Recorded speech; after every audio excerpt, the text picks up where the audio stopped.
Hello, कैसे हैं आप लोग? बढ़िया। आप सभी का स्वागत है आपके अपने डिजिटल परिवार रैंक टू हायर चैनल पर। आज का मोटिवेशनल जो कोट्स है कि ऊंचे ख्वाबों के लिए दिल की गहराई से काम करना पड़ता है, यूं ही नहीं मिलती सफलता, किसी को मेहनत की आग में दिन रात जलना पड़ता है। किसी को मेहनत की आग में दिन रात जलना पड़ता है, तब जाके कहीं अपने सपनों की जो उड़ान है वो उड़ान को हम पा पाते हैं, हम अपने सपनों को जी पाते हैं, हम सपनों को अपने पा पाते हैं। आइए आगे बढ़ते हैं। आज की जो महत्वपूर्ण सुर्खियां हैं 12 अप्रैल की, उसको समझते हैं। समाज सुधारक महात्मा ज्योतिबा फुले की जयंती, उपराष्ट्रपति और प्रधानमंत्री ने श्रद्धांजलि दी। भारत ने आज टैंक रोधी निर्देशित मिसाइल हेलिना का सफल परीक्षण किया। राज्य ऊर्जा और जलवायु सूचकांक में गुजरात, केरल और पंजाब श्रेष्ठ प्रदर्शन करने वाले राज्य बने। भारतीय सांस्कृतिक संबंध परिषद ने इंडिया एलुमनी पोर्टल लॉन्च किया। एलुमनी का मतलब होता है जो पूर्व जो छात्र होते हैं, वो पोर्टल लॉन्च किया गया है, इसको भी समझेंगे। भारत में बना पहला विमान HAL डॉर्नियर DO-228 कल असम से अरुणाचल प्रदेश के लिए उड़ान भरेगा। 12 अप्रैल को असम से अरुणाचल के लिए क्या उड़ान ये भरेगा। प्रसिद्ध असमिया कवि जो हैं नीलमणि फुकन को गुवाहाटी में ज्ञानपीठ पुरस्कार से सम्मानित किया जाएगा। गृह और सहकारिता मंत्री अमित शाह ने गांधीनगर में गुजरात राज्य सहकारी विपणन संघ लिमिटेड के नए भवन का उद्घाटन किया। सहकारिता जो मंत्रालय है उसको अभी हाल ही में क्या स्थापित किया गया है, और उसके जो मंत्री हैं वो कौन? अमित शाह हैं। जो गृह मंत्रालय भी इनके अंडर में है, और जो गृह और जो सहकारिता मंत्रालय है वो उसके मंत्री भी कौन है? अमित शाह हैं। तो इम्पॉर्टेंट इसलिए हो जाता है। और अमित शाह के द्वारा क्या गांधीनगर गुजरात में सहकारी विपणन संघ लिमिटेड के नए भवन का उद्घाटन किया गया है। आइए 11 अप्रैल की जो महत्वपूर्ण न्यूज़ है उसको जानते हैं कि आज 11 अप्रैल को समाज सुधारक महात्मा ज्योतिबा फुले की जयंती है। उपराष्ट्रपति और प्रधानमंत्री ने श्रद्धांजलि दी है। आइए ज्योतिबा फुले के बारे में समझते हैं। आज 11 अप्रैल को ज्योतिबा फुले की जयंती मनाई जा रही है। समाज सुधारक महात्मा फुले ने देश में छुआछूत और जाति प्रथा को समाप्त करने की दिशा में काम किया है। ज्योतिबा फुले ने क्या किया कि जो देश में छुआछूत है, जाति प्रथा है, उसको समाप्त करने की दिशा में काम किया है। उन्होंने अपनी पत्नी सावित्रीबाई के साथ मिलकर देश में महिलाओं के शिक्षा का अलग जगाया। अगर बोले भारत की जो पहली शिक्षिका थी वो सावित्रीबाई फुले थी, शिक्षा का अलग जगाया। श्री फुले का जन्म 11 अप्रैल 1827 को हुआ था। 172 वर्ष पहले उन्होंने पुणे में लड़कियों के लिए पहला स्कूल खोला था। उन्होंने सत्यशोधक समाज की स्थापना की। इम्पॉर्टेंट है, पूछा जा सकता है कि सत्यशोधक समाज की स्थापना किसके द्वारा की गई है? ज्योतिबा फुले के द्वारा, जिसका उद्देश्य क्या है कि सत्य की क्या शोधक करना, सत्य का शोध करना है, सत्य के बारे में जानकारी प्राप्त करना है, जिसका उद्देश्य क्या है? समानता का अधिकार दिलाना। उन्होंने कन्या भ्रूण हत्या के खिलाफ लड़ाई लड़ी और जल संकट से निपटने के लिए एक सशक्त अभियान चलाया। उपराष्ट्रपति वेंकैया नायडू ने आज 11 अप्रैल को महान समाज सुधारक, दूरदर्शी विचारक और शिक्षाविद महात्मा फुले की जयंती पर उन्हें श्रद्धांजलि दी।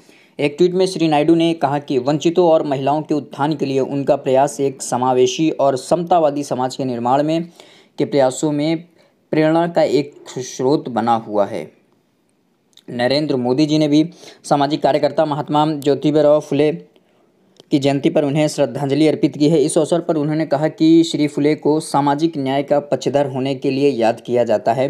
प्रधानमंत्री ने कहा कि महात्मा फुले बहुआयामी व्यक्तित्व के धनी थे। उन्होंने सामाजिक समानता, महिला सशक्तिकरण और शिक्षा को बढ़ावा देने के लिए अथक प्रयास किया। श्री मोदी ने कहा कि भारत उनके इस योगदान के लिए हमेशा उनका आभारी रहेगा। आइए समझते हैं कि पिछले महीने मन की बात कार्यक्रम में प्रधानमंत्री नरेंद्र मोदी ने महात्मा फुले के योगदान को याद किया था और कहा था कि देश महात्मा फुले और डॉक्टर बाबा साहेब भीमराव अंबेडकर के महत्वपूर्ण योगदान को क्या हमेशा आभारी रहेगा। 14 अप्रैल को डॉक्टर भीमराव अंबेडकर की जयंती मनाई जाती है। अगला है कि भारत ने आज टैंक रोधी निर्देशित मिसाइल हेलिना का सफल परीक्षण किया। 11 अप्रैल को भारत ने जो टैंक रोधी मिसाइल है हेलिना, उसका क्या सफल परीक्षण किया है। भारत ने 11 अप्रैल को टैंक रोधी निर्देशित मिसाइल हेलिना का सफल परीक्षण किया। अत्यधिक ऊंचाइयों तक जाने वाली यह मिसाइल स्वदेश विकसित हेलीकॉप्टर से दागी गई है। रक्षा मंत्रालय ने कहा कि यह दुनिया की सर्वाधिक उन्नत टैंक रोधी मिसाइलों में एक है। रक्षा अनुसंधान DRDO के वैज्ञानिकों, सेना और वायुसेना के विशेषज्ञों की टीम ने संयुक्त रूप से यह परीक्षण किया है। रक्षा मंत्रालय ने कहा कि उन्नत हल्के हेलीकॉप्टर से यह परीक्षण किया गया और मिसाइल ने सफलतापूर्वक टैंक को निशाना बनाया। रक्षा मंत्री कौन है? राजनाथ सिंह ने कहा है कि DRDO की रक्षा अनुसंधान और विकास संगठन DRDO तथा सेना को इस उपलब्धि के लिए बधाई दी और DRDO के अध्यक्ष डॉक्टर G सतीश रेड्डी ने भी कठिन परिस्थितियों में सराहनीय कार्य करने के लिए मिसाइल से जुड़ी जो टीम थी उसको बधाई दी है। आइए आगे बढ़ते हैं। अगला जो प्रश्न है उसको देखें। राज्य ऊर्जा और जलवायु सूचकांक में गुजरात, केरल, पंजाब श्रेष्ठ प्रदर्शन करने वाले राज्य बने। जलवायु सूचकांक में गुजरात, केरल, पंजाब श्रेष्ठ प्रदर्शन करने वाले राज्य बने कि किस राज्य के द्वारा ऊर्जा का अत्यधिक उत्पादन किया गया है और जलवायु के प्रति किस राज्य के द्वारा अधिक अथक प्रयास किए गए हैं, वो प्रदर्शन है। आइए देखते हैं कि गुजरात, केरल और पंजाब ऊर्जा और जलवायु सूचकांक में 3 श्रेष्ठ प्रदर्शन करने वाले राज्य बनकर उभरे हैं। पहला गुजरात है, दूसरा केरल, तीसरा पंजाब। नीति आयोग के उपाध्यक्ष डॉक्टर राजीव कुमार और मुख्य कार्यकारी अधिकारी अमिताभ कांत ने आज 11 अप्रैल को नई दिल्ली में राज्य और केंद्र शासित प्रदेशों के लिए राज्य ऊर्जा और जलवायु सूचकांक जारी किया। यह पहले दौर का सूचकांक है।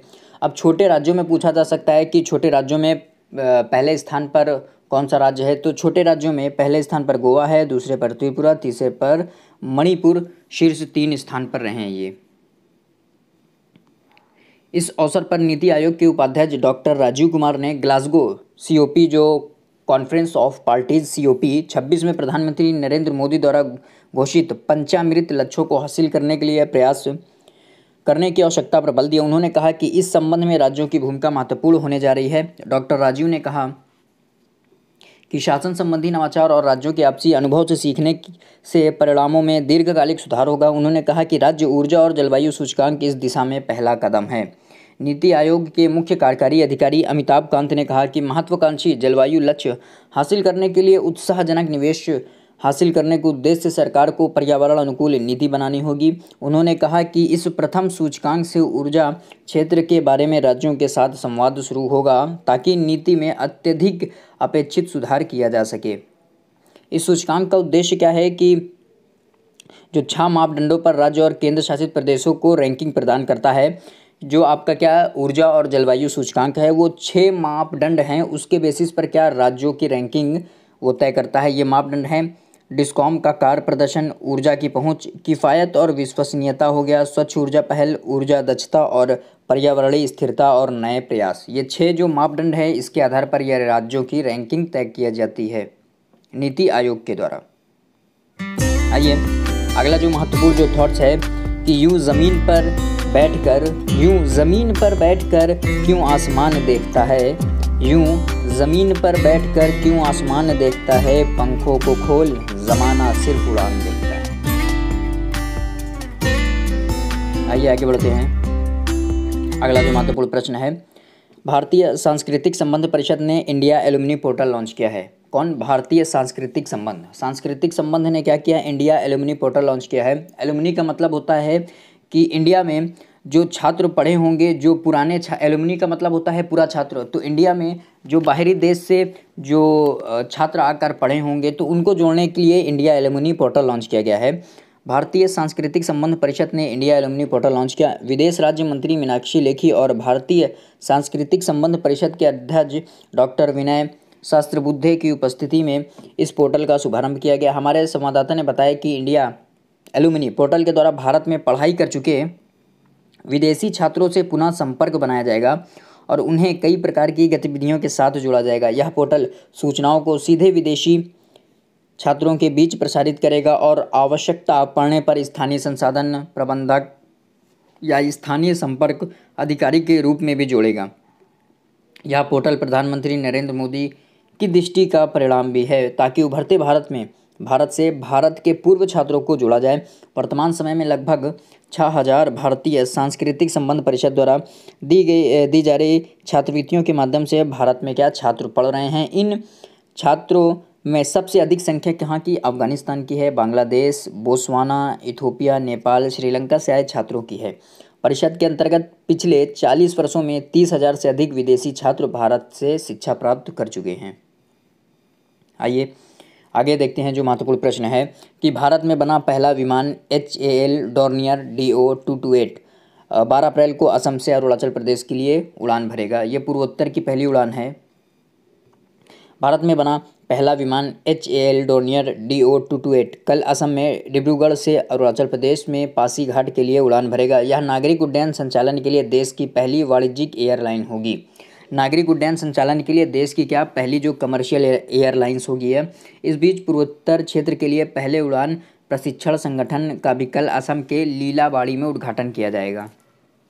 दोनों कार्यक्रमों में नागरिक उड्डयन मंत्री ज्योतिरादित्य सिंधिया, असम के मुख्यमंत्री हिमंत बिस्वा शर्मा और अरुणाचल प्रदेश के मुख्यमंत्री पेमा खांडू की उपस्थिति रहेगी। इम्पॉर्टेंट है, आपसे पूछा जा सकता है कि नागरिक उड्डयन मंत्री कौन है? ज्योतिरादित्य सिंधिया। असम के सीएम कौन है? हिमंत बिस्वा शर्मा। और अरुणाचल प्रदेश के जो सीएम कौन है? पेमा खांडू। आइए आगे बढ़ते हैं। प्रसिद्ध असमिया कवि नीलमणि फुकन को गुवाहाटी में ज्ञानपीठ पुरस्कार से सम्मानित किया जाएगा। आइए देखते हैं इनके बारे में कि प्रसिद्ध असमिया कवि नीलमणि फुकन को 11 अप्रैल को गुवाहाटी में देश के सर्वोच्च साहित्य पुरस्कार ज्ञानपीठ से सम्मानित किया गया। फुकन को पिछले साल दिसंबर में ज्ञानपीठ पुरस्कार के लिए नामांकित किया गया था। ये दिसंबर में इनका नाम ज्ञानपीठ पुरस्कार के लिए नामांकित किया गया था। इनको 11 अप्रैल को यह पुरस्कार दिया गया। संवाददाता ने बताया कि इस अवसर पर मुख्यमंत्री हिमंत बिस्वा शर्मा सहित ज्ञानपीठ समिति के जो सदस्य थे वो मौजूद रहे। ठीक, आइए आगे बढ़ें। और गृह और सहकारिता मंत्री अमित शाह ने गांधीनगर गुजरात में राज्य सहकारी विपणन संघ लिमिटेड के नए भवन का उद्घाटन किया। आइए इसको देखते हैं कि गृह और सहकारिता मंत्री अमित शाह ने 11 अप्रैल को गांधीनगर में गुजरात राज्य सहकारी विपणन संघ लिमिटेड के नए भवन का उद्घाटन किया है। इसका नाम गुजरात राज्य सहकारी विपणन संघ लिमिटेड के संस्थापक त्रिभुवन दास पटेल सहकार भवन रखा गया है। इस अवसर पर श्री अमित शाह ने गुजरात के सहकारिता आंदोलन में श्री त्रिभुवन दास पटेल के योगदान की प्रशंसा की है। उन्होंने सहकारी डेयरी संघ के ई-मार्केट पुरस्कार वितरण समारोह में भी भाग लिया है। ये थे आज के महत्वपूर्ण प्रश्न जिनकी हमने चर्चाएं की। कैसी लगी आपको वीडियो को लाइक शेयर कमेंट कीजिएगा, चैनल को सब्सक्राइब कीजिएगा। धन्यवाद।